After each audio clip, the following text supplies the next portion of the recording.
नमस्कार दोस्तों, स्वागत है आप सभी लोगों का Sonu study classes YouTube channel में। दोस्तों आज मैं आप सभी लोगों को एनसीईआरटी बुक क्लास 10th सामाजिक विज्ञान चैप्टर 5 औद्योगिकरण का युग पर प्रश्न उत्तर मैं आप लोगों को इस वीडियो में बताऊंगा। प्रश्न नंबर 1, निम्नलिखित की व्याख्या करें। क, ब्रिटेन की महिला कामगारों ने स्पिनिंग जेनी मशीनों पर हमले किए। ख, 17वीं शताब्दी में यूरोपीय शहरों के सौदागरगाहों में किसानों और कारीगरों से काम करवाने लगे। ग, सूरत बंदरगाह 18वीं सदी के अंत तक हाशिए पर पहुंच गया था। घ, ईस्ट इंडिया कंपनी ने भारत के बुनकरों पर निगरानी रखने के लिए गुमास्तों की नियुक्ति किया था। उत्तर क, जेम्स हरग्रीव्स ने 1764 में स्पिनिंग जेनी नामक मशीन बनाई थी। इस मशीन ने कताई की प्रक्रिया तेज कर दी और मजदूरों की मांग घटा दी। एक ही पहिया घुमाने वाला एक मजदूर बहुत सारी तकलियों को घुमा देता था और एक साथ कई धागे बनने लगते थे। जब इन मशीनों का प्रयोग शुरू हुआ तो हाथ से ऊन काटने वाली औरतें इस तरह की मशीनों पर हमला करने लगी, क्योंकि इस मशीनों की वजह से उनका काम छिन गया था। इस मशीनों की वजह से वह शारीरिक श्रम की मांग घटने के कारण बहुत सी महिलाएं बेरोजगार हो गई थी। इसलिए उन्होंने स्पिनिंग जेनी के प्रयोग का विरोध किया। ख, नंबर 1, 17वीं शताब्दी में यूरोपीय शहरों के सौदागर गांवों की तरफ रुख करने लगे थे। वह किसानों और कारीगरों को पैसा देते थे और उससे अंतर्राष्ट्रीय बाजार के लिए उत्पादन करवाते थे। नंबर 2, उस समय विश्व व्यापार के विस्तार और दुनिया में विभिन्न भागों में उपनिवेशों की स्थापना के कारण चीज़ों की मांग बढ़ने लगी थी। इस मांग को पूरा करने के लिए केवल शहरों में रहते हुए उत्पादन नहीं बढ़ाया जा सकता था, इसलिए नए व्यापारी गांवों की तरफ जाने लगे। नंबर 3, गांवों में गरीब काश्तकार और दस्तकार सौदागरों के लिए काम करने लगे। यह वह समय था जब छोटे व गरीब किसान आमदनी के नए स्रोत ढूंढ रहे थे। नंबर 4, इसलिए जब सौदागर वहां आए और उन्होंने माल पैदा करने के लिए पेशगी रकम दी तो किसान फौरन तैयार हो गए। नंबर 5, सौदागरों के लिए काम करते हुए वह गांव में ही रहते हुए अपने छोटे छोटे खेतों को भी संभाल सकते थे। नंबर 6, इनसे कुटीर उद्योग को बल मिला। ग, 1750 के दशक तक भारतीय सौदागरों के नियंत्रण वाला नेटवर्क टूट गया। यूरोपीय कंपनी की ताकत बढ़ती जा रही थी। उन्होंने पहले स्थानीय दरबारों से कई तरह की रियायतें हासिल की और उसके बाद उन्होंने व्यापार पर इजारादारी अधिकार प्राप्त कर लिए। इससे सूरत जैसे बंदरगाह कमज़ोर पड़ गए। इन बंदरगाहों से होने वाले निर्यात में नाटकीय कमी आई। पहले जिस कर्जे से व्यापार चलता था वह खत्म होने लगा। धीरे धीरे स्थानीय बैंक दिवालिया हो गए। 17वीं सदी के आखिरी सालों में सूरत बंदरगाह से होने वाला व्यापार का कुल मूल्य 1.6 करोड़ रुपए था। 1740 के दशक तक यह गिर कर केवल 30 लाख रुपए रह गया था। इस प्रकार 18वीं सदी के अंत तक सूरत बंदरगाह हाशिए पर हो गया था। घ, 1764 के युद्ध के बाद जब ईस्ट इंडिया कंपनी की राजनीतिक सत्ता स्थापित हो गई तब कंपनी ने व्यापार पर एकाधिकार कायम करने के लिए उससे सीधा संबंध स्थापित करना चाहा। इसके लिए उसने गुमास्तों की नियुक्ति की। यह कार्य कंपनी ने 2 चरणों में पूर्ण किया। नंबर 1, प्रथम चरण, कंपनी ने सर्वप्रथम बुनकरों को सक्रिय व्यापारियों व दलालों से मुक्त करवाने के लिए इन पर निगरानी रखने, माल इकट्ठा करने और कपड़ों की गुणवत्ता जांचने के लिए वेतनभोगी कर्मचारी नियुक्त किए, जिन्हें गुमास्ता कहा गया। नंबर 2, द्वितीय चरण, कंपनी ने बुनकरों पर पाबंदी लगा दी कि वह अन्य खरीदारों को अपना माल नहीं बेच सकते दें। जब बुनकरों को काम का ऑर्डर मिल जाएगा तो उन्हें कच्चा माल खरीदने के लिए कर्जा देने की भी व्यवस्था की गई, परंतु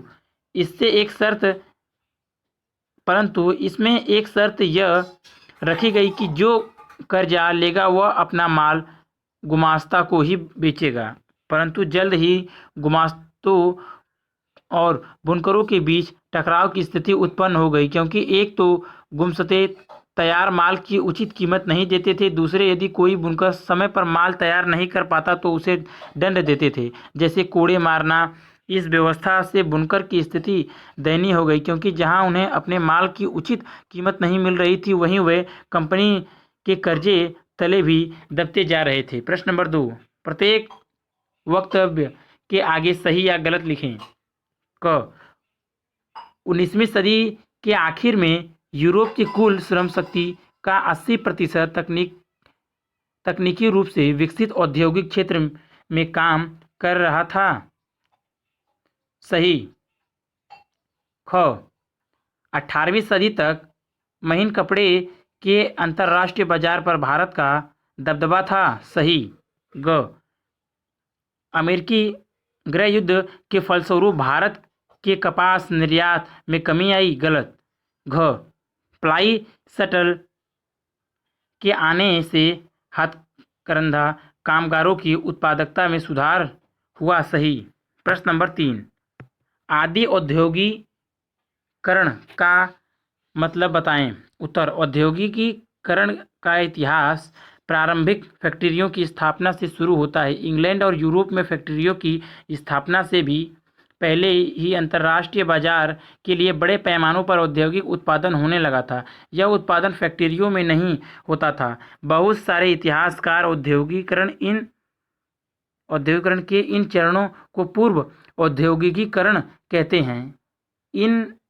इस पूर्व औद्योगिकरण की अवस्था में व्यावसायिक आदान प्रदान होता था, इस पर सौदागरों का नियंत्रण था और चीज़ों का उत्पादन कामगारों की बजाय घरों पर होता था। उत्पादन के प्रत्येक चरण में प्रत्येक सौदागर 20-25 मजदूरों से काम करवाता था। इस प्रकार औद्योगिकरण से पहले फैक्ट्रियों की स्थापना से पहले के उत्पादन कार्य को आदि औद्योगिकीकरण कहा जाता था।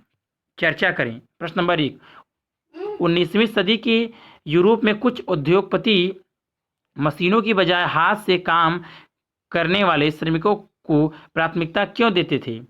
उत्तर, 19वीं सदी के यूरोप में कुछ उद्योगपति मशीनों की बजाय हाथ से काम करने वाले श्रमिकों को प्राथमिकता देते थे। इसके निम्नलिखित कारण थे। नंबर 1, विक्टोरिया कालीन ब्रिटेन में मानव श्रम की कोई कमी नहीं थी, इसलिए कम वेतन पर मजदूर मिल जाते थे। अतः उद्योगपति मशीनों की बजाय हाथ से काम करने वाले श्रमिकों को ही रखते थे। नंबर 2, जिन उद्योगों में मौसम के साथ उत्पादन घटता बढ़ता रहता था वहां उद्योगपति मशीनों की बजाय मजदूरों को ही काम पर रखना पसंद करते थे। नंबर 3, बहुत सारे उत्पाद केवल हाथ से ही तैयार किए जा सकते थे। मशीनों से एक जैसे उत्पाद ही बड़ी संख्या में बनाए जा सकते थे, लेकिन बाजार में अक्सर बारीक डिजाइन और ख़ास आकारों वाली चीज़ों की काफ़ी मांग रहती थी। इन्हें बनाने के लिए यांत्रिक प्रौद्योगिकी नहीं बल्कि इंसानी निपुणता की जरूरत थी। नंबर 4, विक्टोरिया कालीन ब्रिटेन में उच्च वर्ग के कुलीन लोग हाथों से बनी चीज़ों को महत्व देते थे। हाथ से बनी चीज़ों को परिष्कार और सुरुचि का प्रतीक माना जाता था। उनको एक एक करके बनाया जाता था और उसका डिजाइन भी अच्छा होता था। नंबर 5, यदि थोड़ी मात्रा में उत्पादन करना हो तो उसे मशीनों की बजाय श्रमिकों से ही कराया जाता था। नंबर 6, क्रिसमस के समय बाइंडरों और प्रिंटरों का कार्य मशीनों की बजाय मजदूरों की सहायता से अधिक अच्छी तरह से हो सकता था। नंबर 7, विक्टोरिया कालीन ब्रिटेन के उच्च वर्ग के कुलीन व पूंजीपति वर्ग के लोग हाथों से बनी वस्तुओं को अधिक महत्व देते थे, क्योंकि यह वस्तुएं सुरुचि और परिष्कार की प्रतीक थी। इनमें अच्छी फिनिशिंग यानी सफाई होती थी, इनमें डिजाइनों की विविधता होती थी तथा इन्हें बड़ी मेहनत से बनाया जाता था। प्रश्न नंबर 2, ईस्ट इंडिया कंपनी ने भारतीय बुनकरों से सूती और रेशमी कपड़ों की नियमित आपूर्ति सुनिश्चित करने के लिए क्या किया? उत्तर, ईस्ट इंडिया कंपनी ने भारतीय बुनकरों से सूती और रेशमी कपड़ों की नियमित आपूर्ति सुनिश्चित करने के लिए प्रबंध और नियंत्रण की एक नई व्यवस्था लागू की। यह काम निम्नलिखित तरीके से किया गया। नंबर 1, कंपनी ने कपड़ा व्यापार के सक्रिय व्यापारियों और दलालों को खत्म करने और बुनकरों का प्रत्यक्ष नियंत्रण स्थापित करने की कोशिश की। कंपनी ने बुनकरों पर निगरानी रखने, माल इकट्ठा करने और कपड़ों की गुणवत्ता जांचने के लिए वेतनभोगी कर्मचारी तैयार कर दिए, जिन्हें गुमास्ता कहा जाता था। नंबर 2, कंपनी का माल बेचने वाले बुनकरों को नए खरीदारों के साथ कारोबार करने पर पाबंदी लगा दी गई। इसके लिए उन्हें पेशगी रकम दी जाती थी। एक बार काम का ऑर्डर मिलने पर बुनकरों को कच्चा माल खरीदने के लिए कर्ज दे दिया जाता था। जो कर्ज लेते थे उन्हें अपना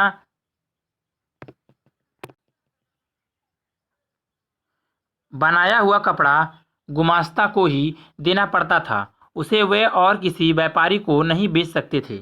यह गुमस्ता बुनकरों के बीच नहीं रहते थे, इसलिए उनका बुनकरों से टकराव होने लगा। गुमास्ता दंभपूर्ण व्यवहार करते थे तथा माल समय पर तैयार न होने की स्थिति में बुनकरों को पीटा करते थे। अब बुनकर न तो मोल भाव कर सकते थे और न ही किसी और को माल बेच सकते थे। उन्हें कंपनी से जो कीमत मिलती थी वह बहुत कम थी, पर वे कस्सों की वजह से कंपनी से बंधे हुए थे। प्रश्न नंबर 3, कल्पना कीजिए कि आपको ब्रिटेन तथा कपास के इतिहास के बारे में विश्वकोश के लिए लेख लिखने को कहा गया है। इस अध्याय में दी गई जानकारियों के आधार पर अपना लेख लिखिए। उत्तर, इस परियोजना कार्य को विद्यार्थी स्वयं पूरा करेंगे। विद्यार्थी की सहायता के लिए पाठ में दी गई जानकारी के आधार पर एक लेख यहाँ दिया जा रहा है। ब्रिटेन तथा कपास का इतिहास। नंबर 1, इंग्लैंड में औद्योगिकीकरण से पहले भी अंतर्राष्ट्रीय बाजार के लिए बड़े पैमाने पर औद्योगिक उत्पादन होने लगा था। नंबर 2, यह उत्पादन फैक्ट्रियों में नहीं होता था। नंबर 3, इन चरणों को आदि औद्योगिकीकरण कहा जाता है। नंबर 4, इंग्लैंड में सबसे पहले 1730 के दशक में कारखानों खुले, लेकिन उनकी संख्या में 18वीं सदी के अंत में तेजी से वृद्धि हुई। नंबर 5, कपास नए युग का प्रतीक था। 19वीं सदी के अंत में कपास के उत्पादन में भारी बढ़ोतरी हुई। नंबर 6, 1760 में ब्रिटेन अपने कपास उद्योग की ज़रूरतों को पूरा करने के लिए 25 लाख पोट कच्चे कपास का आयात करता था। नंबर 7, 1787 में यह आयात बढ़कर 220 लाख पोट तक पहुंच गया। नंबर 8, यह वृद्धि उत्पादन की प्रक्रिया में बहुत सारे बदलावों का परिणाम था। नंबर 9, 18वीं सदी में कई ऐसे आविष्कार हुए जिन्होंने उत्पादन प्रक्रिया के हर चरण की कुशलता बढ़ा दी। नंबर 10, प्रति मजदूर उत्पादन बढ़ गया और पहले से ज़्यादा मजबूत धागों व रेशों का उत्पादन होने लगा। नंबर 11, इसके बाद रिचर्ड आर्कराइट ने सूती कपड़ा मिल की रूपरेखा सामने रखी। नंबर 12, अभी तक कपड़ा उत्पादन पूरे देहात में फैला हुआ था। यह काम लोग अपने घर पर ही करते थे, लेकिन अब महंगी नई मशीनें खरीदकर उन्हें कारखानों में लगाया जा रहा था। नंबर 13, कारखानों में सारी प्रक्रिया एक छत के नीचे और एक मालिक के हाथों में आ गई थी। नंबर 14, सूती उद्योग और कपास उद्योग ब्रिटेन के सबसे फलते फूलते उद्योग थे।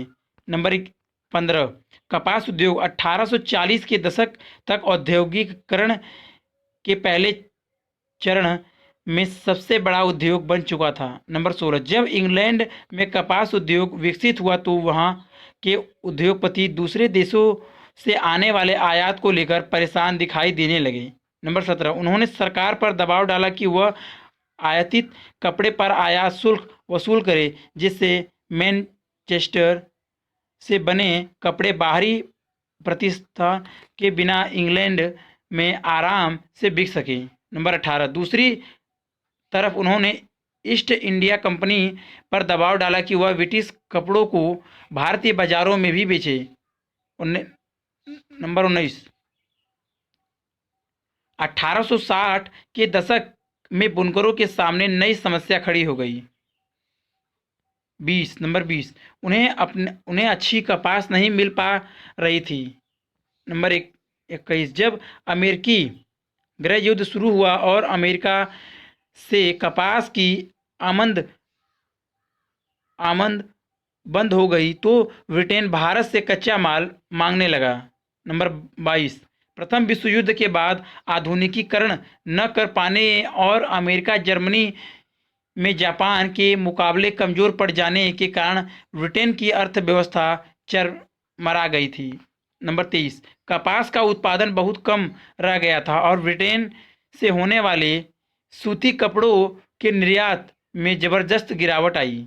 प्रश्न नंबर 4 पहले विश्व युद्ध के समय भारत का औद्योगिक उत्पादन क्यों बढ़ा? उत्तर प्रथम विश्व युद्ध के समय भारत का औद्योगिक उत्पादन बढ़ा, इसके लिए निम्नलिखित कारण उत्तरदायी थे।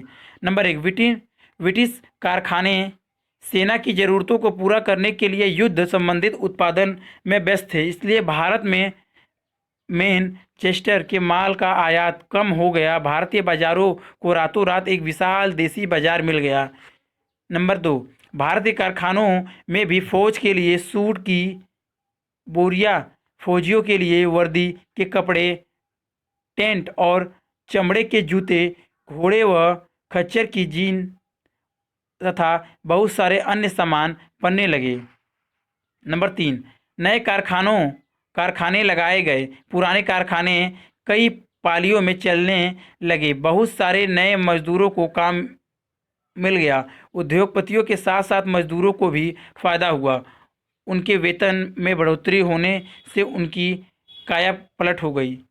नंबर 4 प्रथम विश्व युद्ध में ब्रिटिश सरकार को फंसा देखकर राष्ट्रवादी नेताओं ने भी स्वदेशी चीज़ों के प्रयोग पर बल देना शुरू कर दिया, जिससे भारतीय उद्योग को और अधिक बढ़ावा मिला। इस प्रकार प्रथम विश्व युद्ध के कारण विदेशी उत्पादों को हटाकर स्थानीय उद्योगपतियों ने घरेलू बाजारों पर कब्जा कर लिया, धीरे धीरे अपनी स्थिति मजबूत बना ली। परियोजना कार्य।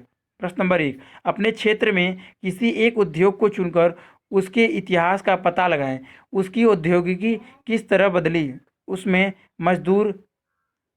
मजदूर कहाँ से आते हैं, उसके उत्पादों का विज्ञापन और मार्केटिंग किस तरह किया जाता है, उस उद्योग के इतिहास के बारे में उसके मालिकों और उनमें काम करने वाले कुछ मजदूरों से बात करके देखिए। उत्तर हमारे क्षेत्र में पत्थर और टाइलों का उद्योग काफ़ी व्यवसाय स्तर पर फैला हुआ है। दुर्गापुरी चौक से लेकर लोनी तक इसके 50 शोरूम व गोदाम हैं। पिछले 50 वर्षों से इस उद्योग में अनेक परिवर्तन आए हैं। पहले इनके 4-5 शोरूम व गोदाम ही हुआ करते थे, लेकिन दिल्ली जैसे शहर में बढ़ते निर्माण कार्यों व आधुनिक निर्माण के घरों से लेकर बड़े बड़े मॉलों तक में पत्थर के बढ़ते प्रयोग ने क्षेत्र में अनेक शोरूमों व गोदामों को फैलने का मौका दिया है। बदलती प्रौद्योगिकी पहले पत्थरों व टाइलों का यहाँ सिर्फ व्यापार होता था। राजस्थान के कोटा, जोधपुर व उदयपुर से पत्थर यहाँ लाकर बेचे जाते थे, लेकिन बदलते फैशन में सिर्फ साधारण पत्थर के स्थान पर अब